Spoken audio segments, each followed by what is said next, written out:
It was a struggle. It was my worst Oxford year for sure. It's a lot of work and I knew what I signed up for. I knew that Oxford was going to be academically rigorous, that's fine. But imposter, after all the things that you made me do to get in, let me sit comfortably.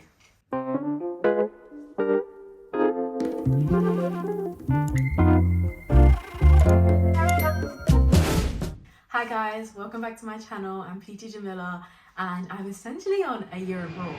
However, I wanted to bring back an Oxford video. It's been a while since I spoke about anything Oxford University related and I've had a lot of questions about it over the years, and I really just dived into my year abroad without giving you guys a review of my second year at Oxford like I did with my first year at Oxford. So it's only right, I'm gonna come back and I'm gonna discuss it with you. And honestly, it's been weighing on my heart because it was actually my most trying year. Like, it was the most difficult, not even academically, but just in terms of life and the other things that I had to navigate alongside academics. It was a struggle. It was my worst Oxford year for sure. Essentially, if this video can help even one person that's planning to go to Oxford, already at Oxford, or even going to a different university, then I've done my job. Without any more delay, let's get into this. My second year at Oxford University started very bumpy. Immediately as I started, there was like this delay with my student finance. And if you're not from London, the UK or whatever, we have Student Finance England. They're the ones that give us loans so that we can use those loans to pursue higher education, and then you pay that loan back on interest, of course. So essentially, I didn't receive my student finance when October came around, and I was like,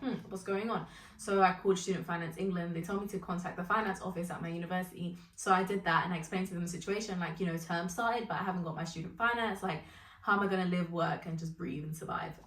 It doesn't look like I can. So I explained it to them and they were like, oh, that's strange. You cannot work at Oxford University, which is, I'm going to preface this by saying, it's basically too academically rigorous for you to manage a job alongside the studies. So they basically tell you that you're not allowed to work. However, this isn't necessarily true because they can sometimes offer you work. My college, for example, which was St. Peter's College, it had a bar. So some people actually worked at that bar, of course, part-time, but those hours were very measured and controlled by the university and it was deemed suitable. I submitted all my documents for student finance promptly. I did it on time with enough time for them to process it and then just basically give me the money. And then I realized, honestly, we're getting to mid-October and I'm struggling financially. I'm having to have bread for breakfast, lunch and dinner because I don't have money. And unfortunately, I don't and didn't have a support system that came from money that was able to help me financially. So I was essentially all on my own. I had to take matters into my own hands. Although we're not allowed to work, I got myself a part-time job at Skechers, and there's a video also of me working at Skechers, and I look happier than I actually was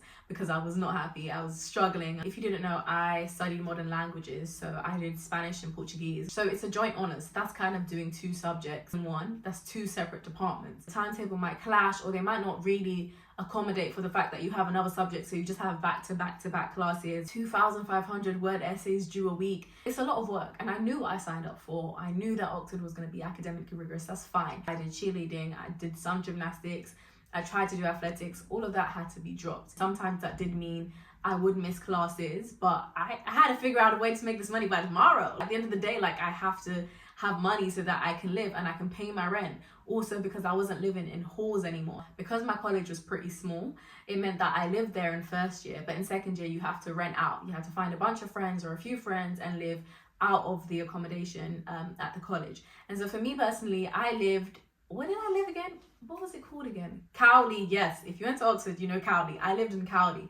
And Cowley is a 25-minute walk from Central, or at least a 25-minute walk from my college, which isn't that bad. But when you're on a time crunch, trying to work, trying to make it to your different classes, trying to submit essays, and a lot of times with the way that you submit essays at Oxford is kind of archaic. You have to print out your essay and you have to go and hand it in to whatever college your professor is at. I was running around like a headless chicken, honestly, and I was exhausted. It was awful. It was awful. I would spend all my time at home, either revising, doing work, or in my classes or at work. The thing that really saved me was me taking initiative, because the reason that I didn't rusticate in Oxford speak is you basically leaving and taking that year off and then coming back. A lot of people have done that, with mental health struggles, but I really didn't want to do that, because who wants to delay their academics for another year? Like me, I just wanted financial freedom. I just want to get this degree so that I can get a really good job and I can be successful and I can finally take myself out of the hood. So I'm thinking rustication is not an option for me, and I'm very grateful for that driven mentality that I have, and for taking the initiative to get a job even though it wasn't allowed and I didn't tell the college. It's what I needed to do to make sure that I was taken care of, to make sure that I could pay my rent. The way that Oxford University works is that you're attached to the college that you apply to, and when I applied I was very disinterested in the college that I would go to. I just wanted to apply because I saw it as a good opportunity. Oxford wasn't initially my first choice. Warwick University was, which is the reason for my slight disinterest. But obviously when you get an offer from Oxford, you go to Oxford. I say this to say, if I had picked a different college, I would have more financial support, assistance, guidance. Maybe I'll be able to continue living in halls even in my second year, which would mean reduced rent. There's a lot of perks that come with the different colleges you select, and I wish that I had been a little bit more invested in the process, because maybe I could have helped myself navigate this issue that I found myself in. But that being said, yes, my college then offered me a loan, and I was just really frustrated by that, because I don't want a loan that I'm going to have to pay back and maybe even struggle to pay back eventually. Like, I was thinking, why not a grant? Or I would even prefer to keep working, make my own money, and be able to get myself out of this situation. And there are lots of other colleges that offer grants. Like, I had loads of friends that any issue that they were facing, they were like, oh yeah, my college gave me 500, my college gave me 1,000, my college gave me this, gave me that. And obviously seeing myself in this situation where my college can't even give me anything without any strings attached, it was super, super frustrating. I was basically regretting the college that I chose in that moment. But a time came where I eventually accepted that loan, and the reason was, while I was at work, I was experiencing microaggression from a co-worker called Max, constantly boasting about how many businesses he owned in Thailand and how he has a Thai girlfriend, all that information that I didn't care for nor I asked. And he'd asked me like where I am studying, what I'm doing, etc. I said Oxford University, and he was like, Oxford or Oxford Brookes? And I was like,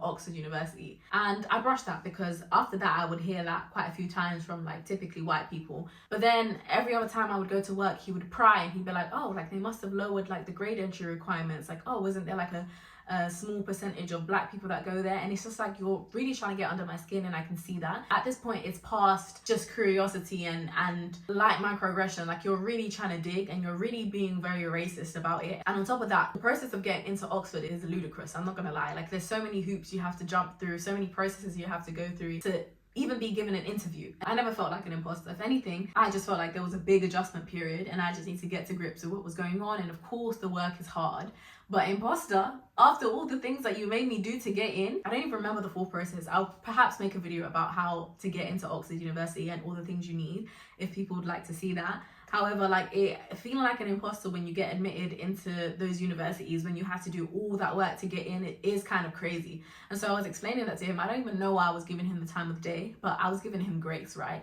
But it never stopped there. He would continue to make these remarks. I was like, let me take matters into my own hands. Let me tell my manager. I told my manager, this old granny called Gail.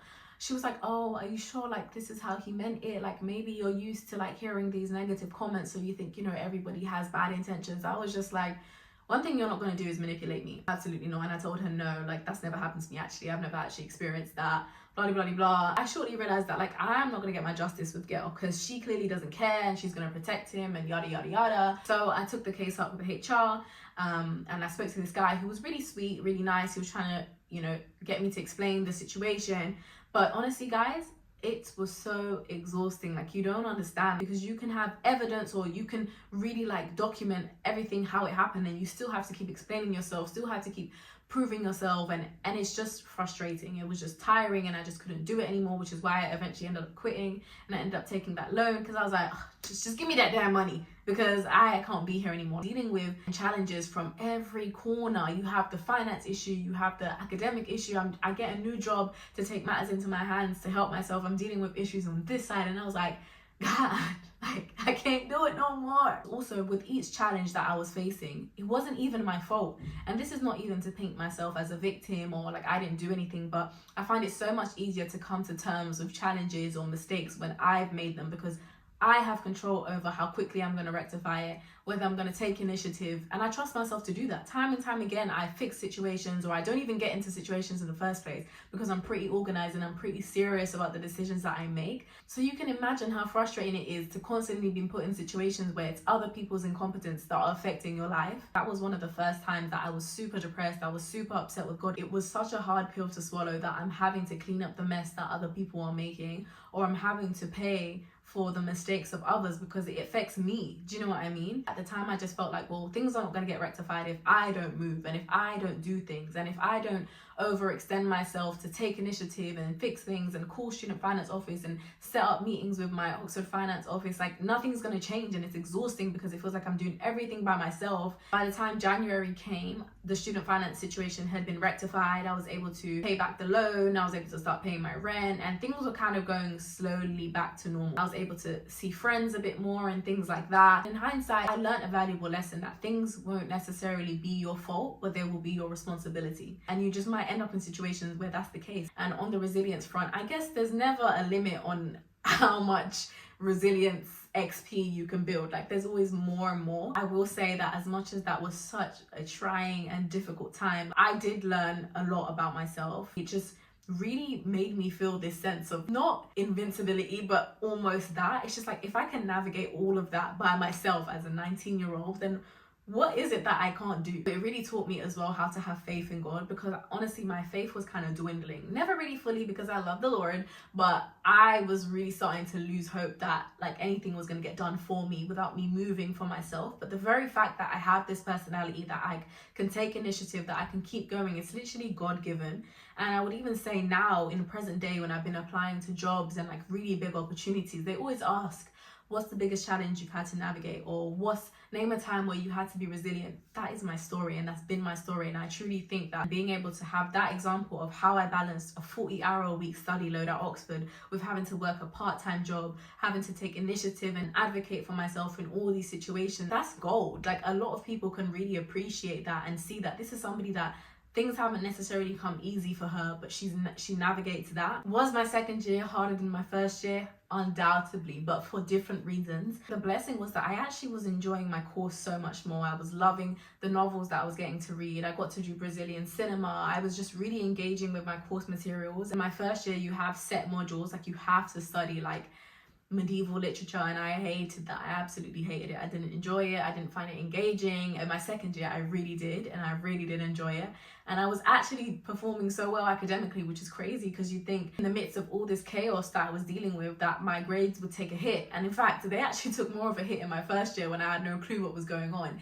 But in my second year, I think it was the enjoyment element of things that really helped me. And I remember when I did master's collections, which at Oxford, that's basically like a meeting with you and your tutors and the master of your college. They basically give you a performance review, how you're doing and what you need to do for the next term. And I got really good improvement reviews. They said I've done so well from my first year to my second year. So that was really encouraging. Like, I really needed to hear that as I was wrapping up my second year at university. And it just goes to show that life can be chaotic, but it's not a reason for you to allow everything else to fall. Life is full of nuance. Like, so many different areas of your life can be crumbling and falling, but it doesn't have to be 100% chaotic and crisis all the time. So I was just really proud of myself, and it was such a lovely way to round up the year. Towards the end of my second year, that's when the pandemic hit. That's when the academics by itself got really hard. I remember during that period, I was just so like over everything, and our whole friendship group had been trying to go to Dubai for the longest time, but we just never managed to coordinate our schedules. So I was just like, F it, like, I'm gonna go. Like, I'm just gonna go. Like, what's the worst that could happen? I'm just sad. Let me just go. One of the best decisions I ever made when I was at uni. I got to visit a country I've never been to, albeit Dubai is a bit questionable. It lifted my spirits. It made me realize that things do get better. And then I went on my year abroad. Thank God. I needed that. I really needed that year abroad, because it was just a lot. My encouragement to you or anybody listening is, don't give up on yourself. Like, do not give up on yourself. You don't know when the breakthrough is coming. You actually don't. And it's not necessarily on your own time. Keep doing what you're doing, because every time you keep doing it, you're getting closer to your breakthrough. Whereas if you give up here, then you were never gonna get to that point. Stay organized, create a timetable, like just have a visual map of all the things that you need to do and all the things that you need to get done. I think that really helps with accountability, and I tried my best to do that. And you need something that's gonna elevate your spirits. You need something that can change your mood, like for the better, once you're going through something like that. And I know the tendency will be to isolate yourself and be by yourself, but that's actually the worst thing that you can do, because you just have nothing and no one to lift your spirits. And if you don't want a person, then maybe it's a comfort show, maybe it's something that you're reading. You need to have that thing, because that's the thing that's gonna let you know that life is worth living, and just keep going. And it's gonna give you like small joy in the season that you're in as well. But if you can really like refrain from isolating yourself and actually have like a human presence, honestly, that's the best. As much as I didn't necessarily have that throughout, I was able to actually accept that in the end, and it made a world of a difference for me anyway. And also try and be that person for somebody else. You might not be the person going through that season, or you might be going through that season, but just think about how many more people are also going through that season. What can I do to help and be there for them? And the importance of asking for help. Just ask for help. Like, one thing about me, oh, I'm Mrs. Hyper Independent. Like, if I can do it myself, I'm gonna do it. And if I can do it better than you, I'm gonna do it. I don't like to wait for people. I don't like to see the quality of help that they provide. I'm like, I'm gonna do it myself. You don't get points for doing things by yourself. You actually don't. If you can, definitely do it. But you don't have to. Just ask for help when you need help. If there's one thing you take from this video, apply it, because I'm telling you, the skills that I've learned from being at Oxford, not just academically and intellectually, but like, you know, how to do hard things and how to just get through them. Like, it's invaluable. You can't get that from anywhere else. So I really encourage people to apply. Like, just because it's hard, it doesn't mean it's bad. Just because it's different, it doesn't mean it's bad. Your experience will probably be very different from mine anyway. Don't shy away from doing hard things. Like, those are the things that are really gonna set you apart, genuinely. I hope I kind of painted a picture of my second year. I know it was kind of very distressing, but that was how it went. Any other Oxford related videos, let me know. I want to be helpful as well, and I realized that I haven't even done the basic videos, like how I got into Oxford University, what my degree consists of. So I'm gonna try my best to do that. That's it from me. I'm gonna go now. Bye guys.